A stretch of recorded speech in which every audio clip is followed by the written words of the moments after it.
Hi guys, welcome back to my channel. Olga Rivera Jackson, hashtag hella sober.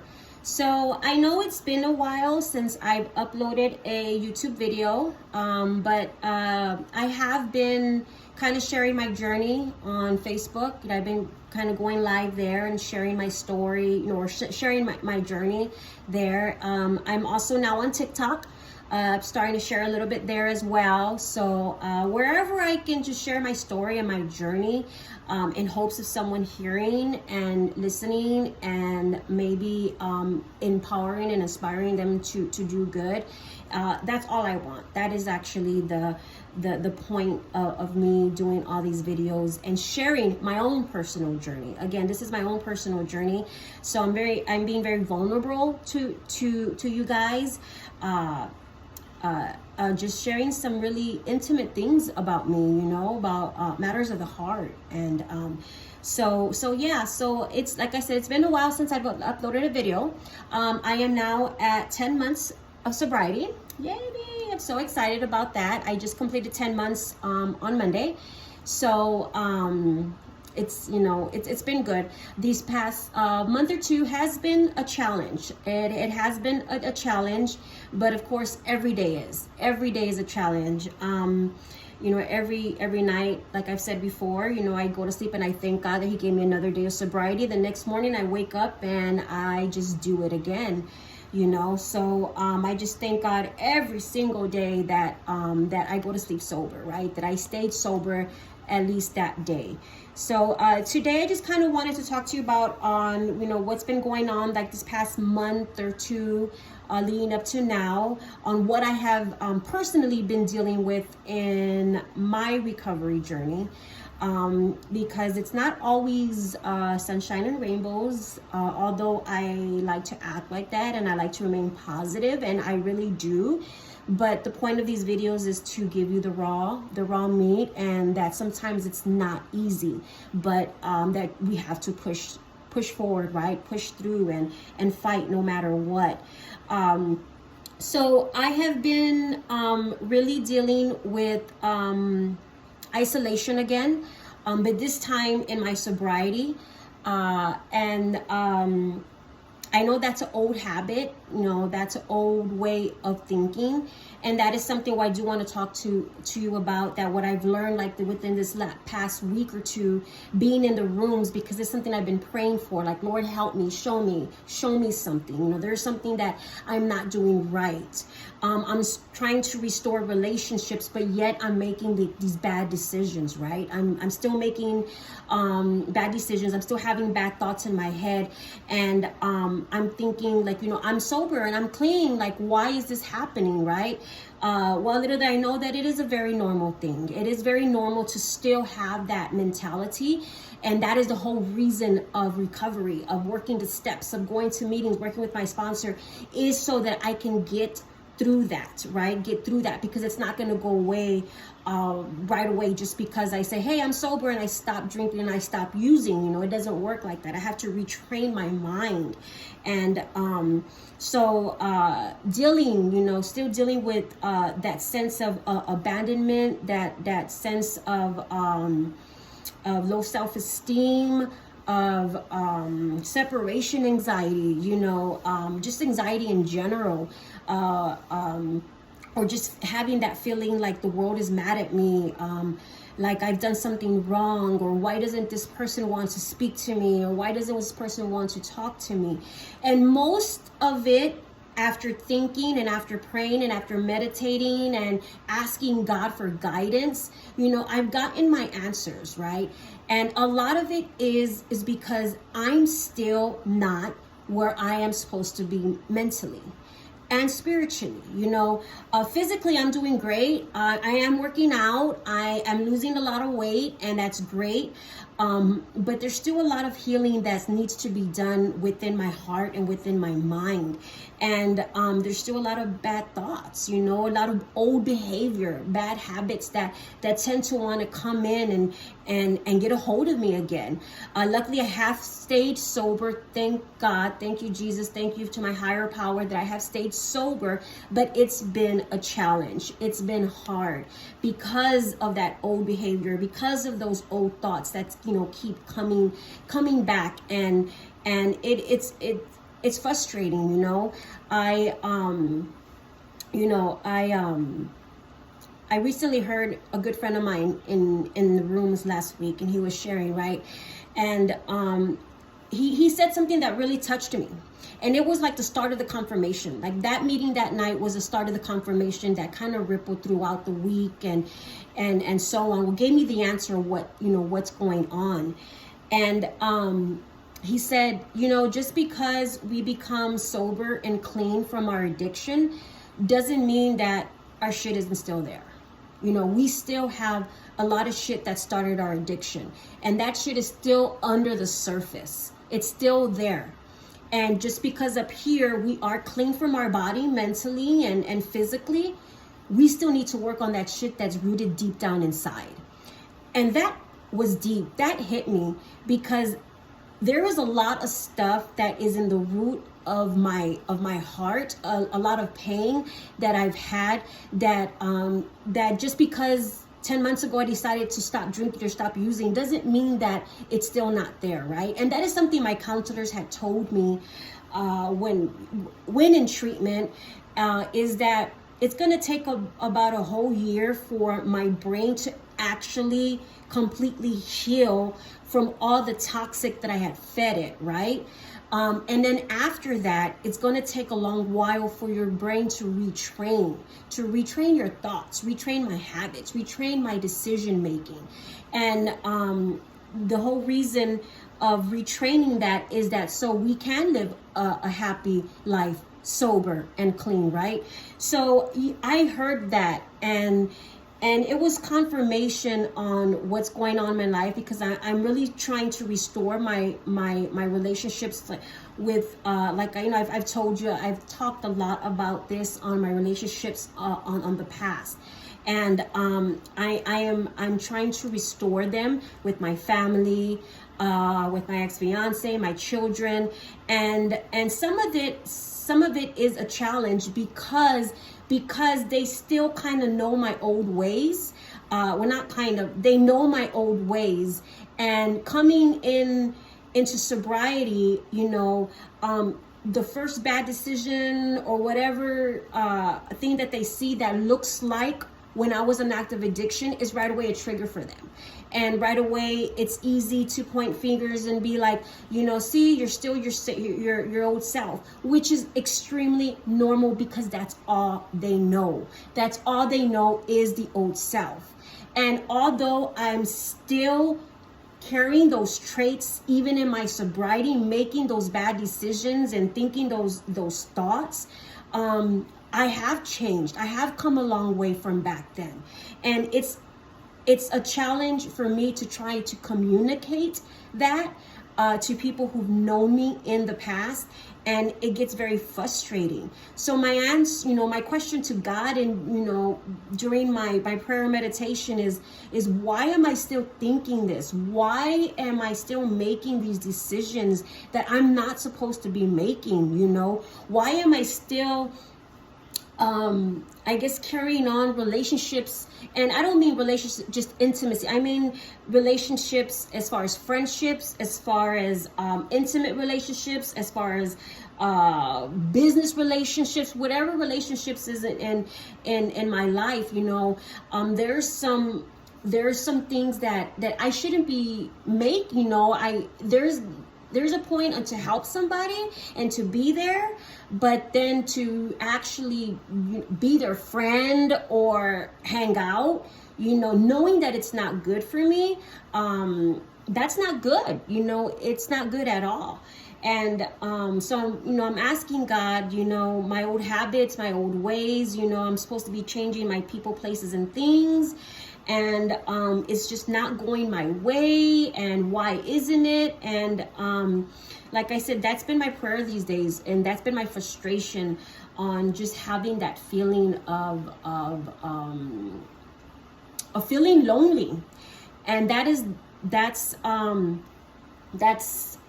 what I wanted to talk about next. Is so after going to the meetings and hearing all this confirmation about why my old mindset, why my old habits are coming back, because I still haven't touched the surface of the root of the stuff that made that is still painful, that I need to heal from.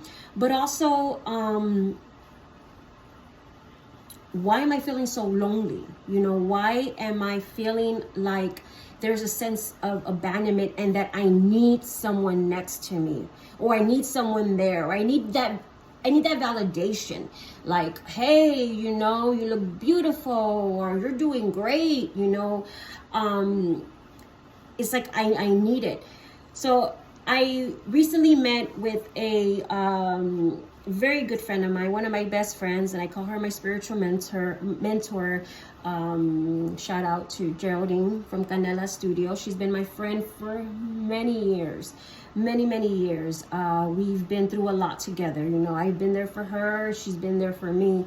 And I know that every time when I go visit her that she's gonna tell me like it is. Like, she is going to just lay it out, no sugarcoating, and just tell me like it is, right? So sometimes I try to avoid it because you don't like to hear when you're doing wrong, right? But I know that I needed to go see her. So I went, and just as I expected, we had a long, good, 2-hour conversation, and it was some good confirmation that was laid out, right? We talked about, she explained to me what soul ties were. And because I was talking to her about my relationships, what do I do? I'm having a problem here, I'm having a problem there.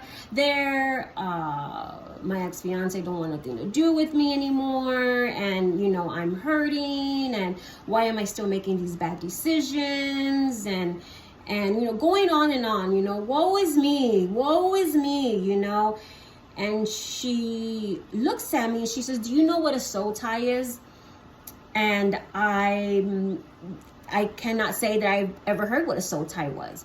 And I said, no, I don't. She says, a soul tie is something, it's when you meet someone and your soul automatically connects. It doesn't have to be your soulmate. But when you meet someone, when you start a relationship with them, again, whether it's romance, whether it's a friendship, whether it's a business, something automatically happens that you connect to them. You allow them into your soul, and you in turn give them theirs. There's a connection, there's an energy that connects. That's a soul tie.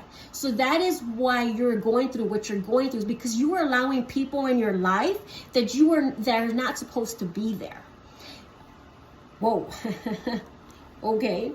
She says you need to really consider on who you have around you in your circle. I used to be one that everybody was my friend. Everyone I meet right away, oh, that's my friend. And I used to always hear that. I keep my circle small. And I used to always think, why would you want to keep your circle small? I want a big circle. I want a huge circle. I want all these friends. I just want a lot of friends. But that was because that was the spirit of loneliness that I've always had, right? So I've always had the wrong people in my circle. And I had too many people in my circle. So she told me this. She says, you really need to take account of who you have in your circle and who you have soul ties with. If the person you have in your life, if you don't consider having a future with them, this isn't a romance. If you don't see yourself having a future with them, then they're not for you. A friendship, if they're not helping you grow, if they're not motivating you, if they're not supporting you in what you do, then you need to cut that off. Business relationships, if it's not catapulting you into the next level, then they don't belong in your life. So after hearing this, I tell you, it was like a whole new revelation to me, like a whole new revelation. I was just in awe, because it was like a spiritual awakening at that moment, right? Because that is so true on these soul ties. We tend to allow people in our lives that have probably a lot of baggage themselves. So guess what? That baggage, that spirit, all those spirits that are mixed up in their world, once you connect and energies, they now come into you. I mean, it really is like an energy. It's contagious. Whatever you put out is what you're gonna bring in, and it's like a cycle. So that really spoke to me on on what do I need to be careful of, right? Who do I allow in my life, and who do I cut off, and what do I do? And it doesn't necessarily mean cut off, like mean like I don't ever want to speak to you again, but just kind of like a boundary. Set your boundaries, you know. Now I know the true meaning of keep your circle small. Just don't allow anyone just to come into your life and speak to you. Don't allow anyone just to pray over you. Don't allow anyone just to speak negativity, you know, because that can bring you down, right? So I'm really glad that I met with her, and I'm really glad that she kind of told me like it was, you know. She kind of told me that there's, you know, she kind of gave me kind of a handful, not a handful, but she was like, nope, you need to cut that off. You need to cut that off. You need to cut her off. You need to cut him off. You need to cut them off, because you do not need that in your life, and you need to keep your circle small. And so that has been my prayer and meditation recently, right?